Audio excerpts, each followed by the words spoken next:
Partilha na web com Ali Gomes. Partilha na web. Bancos têm até 5 de outubro de 2023 para aumentar o capital social. Acompanhe aqui o desenvolvimento nesta, que é a única televisão do empreendedor. Partilha na web.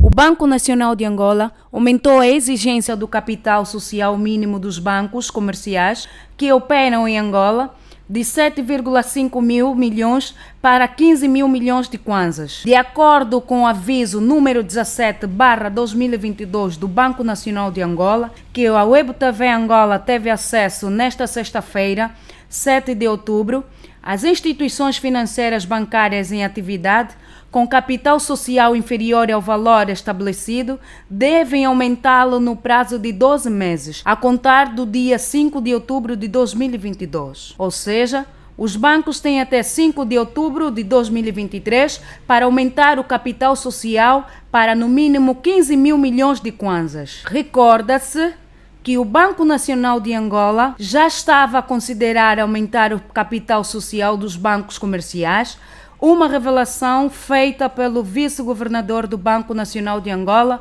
Rui Minguens, à margem da 12ª edição do Fórum Banca, realizado pelo Seminário Expansão. Para que possam ter solidez suficiente e, por conseguinte, fazer frente aos desafios atuais da economia angolana e também recuperar a capacidade dos seus balanços para intervir como intermediários financeiros. O responsável justificou que a medida prende-se com o facto de o Banco Central considerar que existem instituições que têm capitais sociais inferior para o volume de transações financeiras que realizam. Entretanto, com este aperto duplicado no capital social mínimo, depois que o Banco Mais, o Banco Postal, o Banco Kwanza e o Banco Prestígio, que viram as suas licenças revogadas por insuficiência de capitais próprios regulamentares, os restantes 23 bancos comerciais, agora autorizados pelo Banco Nacional de Angola, devem preparar-se para o devido futuro aumento, de modo a não terem o mesmo destino que os 5 bancos encerrados pela mesma razão. Os bancos, ou seja, a atividade bancária é regida ou gerida por um regime jurídico próprio. Portanto, refiro-me propriamente à Lei número 14/21, de 19 de maio, a Lei das Instituições Financeiras. Essa lei, na verdade, revoga a Lei 12/15 de 17 de junho, e esta lei define o objeto e a abrangência do exercício da atividade das instituições financeiras bancárias em Angola. Este diploma, na verdade, procedeu à introdução de algumas alterações significativas no atual regime jurídico em matéria de supervisão. Refiro-me a medidas interventivas e medidas infracionais e sancionatórias, a fim de assegurar que as instituições financeiras possam, de forma segura e sólida, continuar a garantir a formação, captação, capitalização e a segurança das poupanças das empresas e das famílias, bem como a mobilização e aplicação dos recursos financeiros necessários ao desenvolvimento económico e social do país.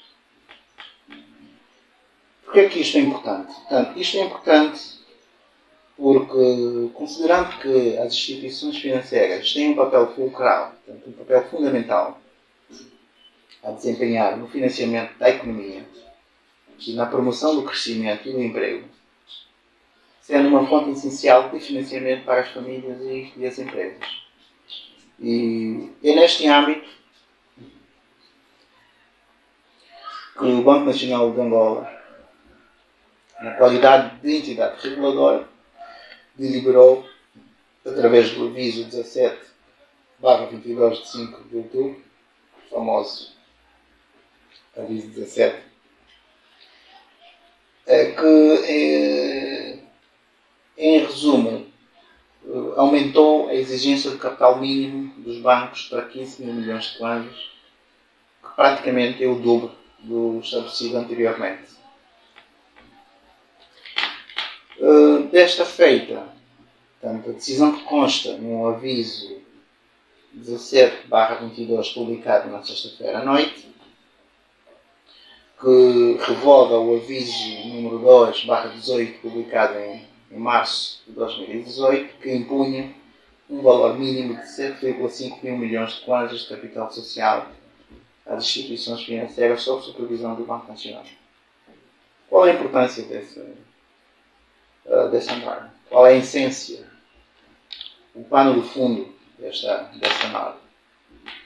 Portanto, esta norma visa tão somente criar maior robustez aos bancos que operam no setor financeiro angolano, criando assim estabilidade no sistema financeiro bancário.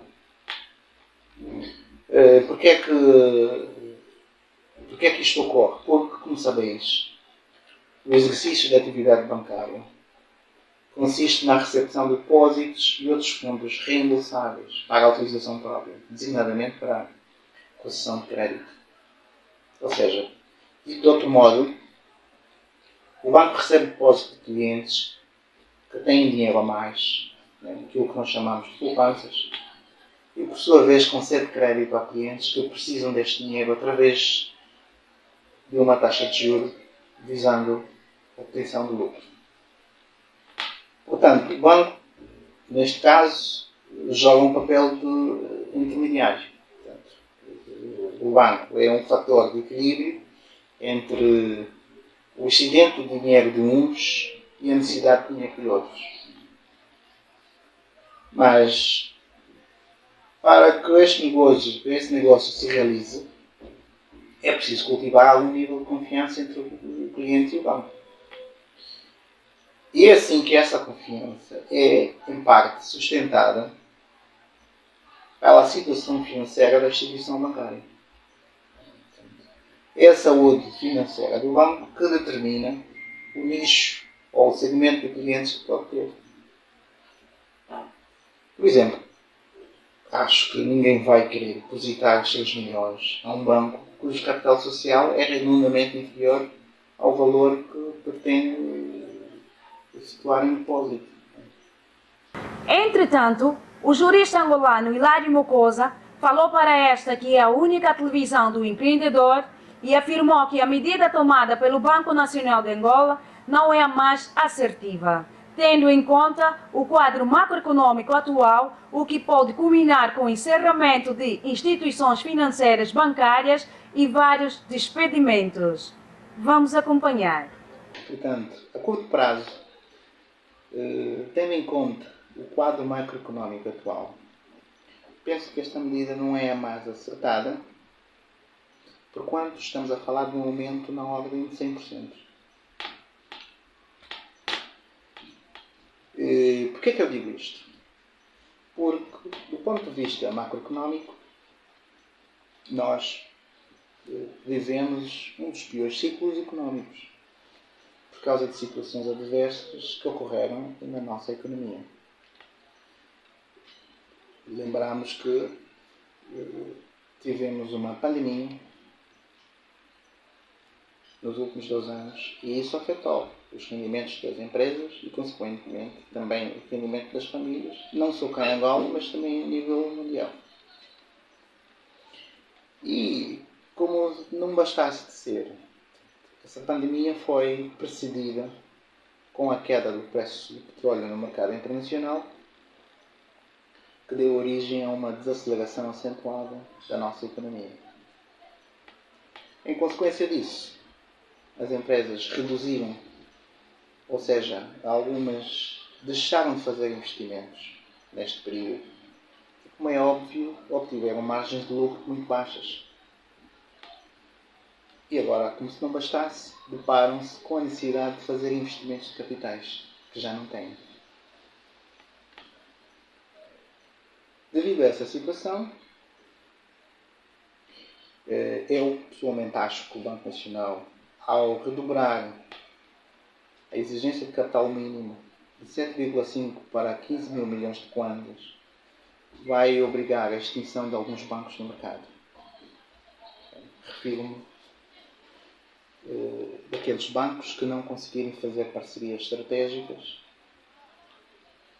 que pode passar por uma fusão ou aquisição, ou mesmo por uma injeção de capitais através de participações sociais de investidores interessados, de modo a acompanhar a adequação de capital social mínimo do banco na proporção exigida pelo regulador e irão à falência.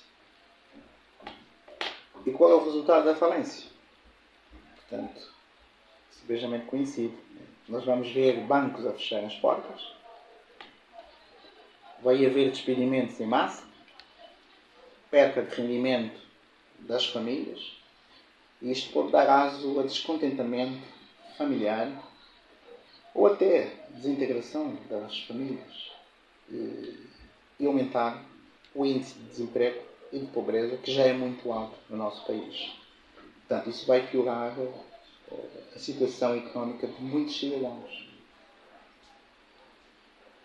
Por isso é que, de certa forma, esta política viola o preceito do artigo 21, a linha E e a linha P da nossa Constituição. E o que poderia ser evitado se o Banco Nacional procedesse a um aumento mais moderado, se calhar um aumento de 25% ou 50%, ao invés de 100% que verificamos hoje. Partilha na web. Web TV, a única televisão do empreendedor. Patrocinador oficial, Grupo WebGS. Mais ideia. Pense conosco.